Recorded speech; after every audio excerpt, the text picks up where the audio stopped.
Hey guys, I just wanted to give a quick little video tutorial on what you can and can't do here under the what I kind of call the phase one of our off season.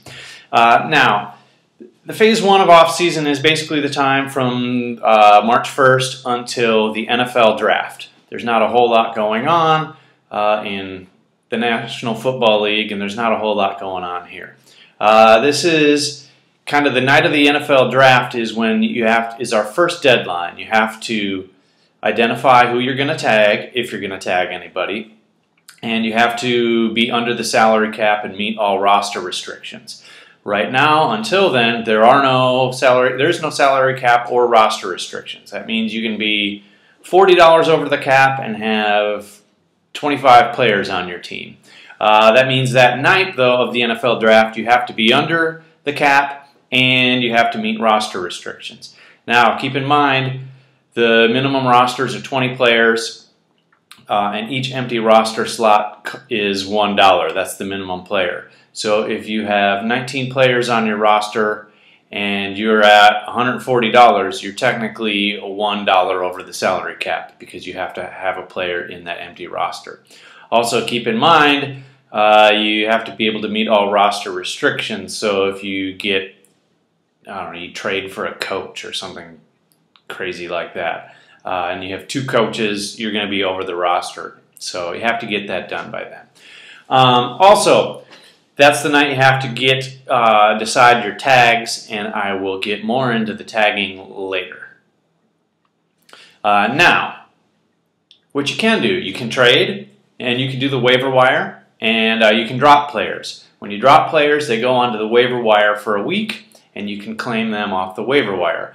I will take the cap hits out of their salary, so you can see what their salary will be.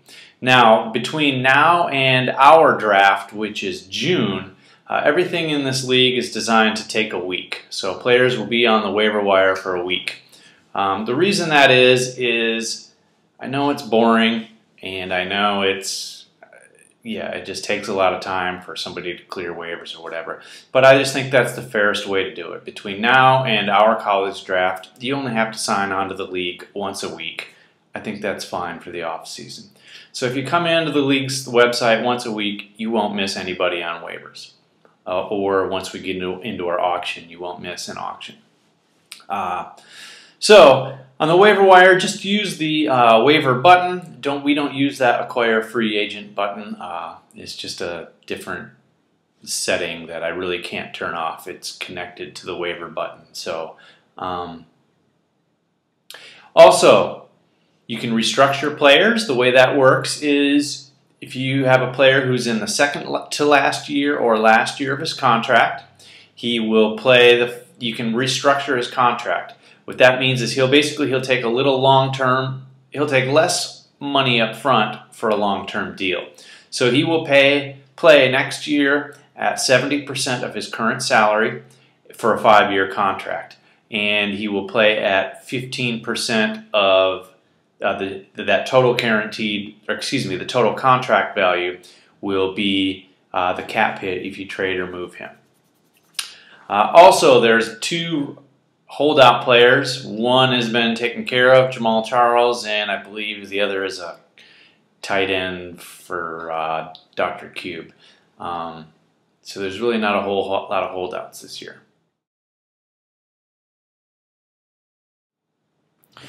All right, so now I'd like to talk about our restricted free agency and our tags. Basically, you have to decide your tags, who you're going to tag, by the night of the NFL draft. I already put the list up on the website, on the message board of who is eligible for restricted free agency. Now, in the NFL, restricted free agency is kind of complicated, and it's actually pretty difficult for the My Fantasy League system to implement. So what we do is we kind of simulate restricted free agency with our tags. More specifically, our transition tags and our low tender tags. They're really the only tags that restrict free agency. Now, what that means is basically a restricted free agent is allowed to negotiate with other teams. So before I get into that, just keep in mind, like, the number one rule to remember with these tags is the more expensive the tag is, the more protection you have from losing the player. So in the franchise tag, if you franchise tag a player, you will not lose him. It's pretty easy, but that's also the most expensive tag, so you have to pay for that protection. The next most expensive tag is the transition tag. So basically, anytime you transition or low tender tag a player, the night of the NFL draft, I will put those players up on the auction block for that tag price. Now, this simulates the players being able to negotiate with other teams. So if nobody bids on those players, well, fine, you get to keep the player. Now, if other owners do bid on those players, at the end of the auction, you get the chance to match. So if you transition tag a player, let's say you transition tag player A, and other owners bid on him, and he gets up to $20. Well, at the end of that auction, you have to decide. You have the right of first refusal, is what it's called in the NFL. Basically, you decide if you want to match that highest bid. If you want to match the highest bid, that's fine. You match it. The player will continue playing for your team.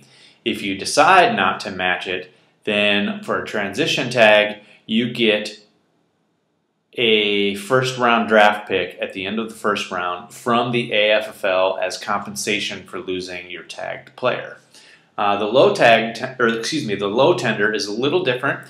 That whole process is the same, except you may or may not receive compensation depending on how that player entered that current contract. So if you tag a player who entered that contract through the rookie draft, you may get a draft pick corresponding to the draft round that player was drafted in from the player who basically took the player from you.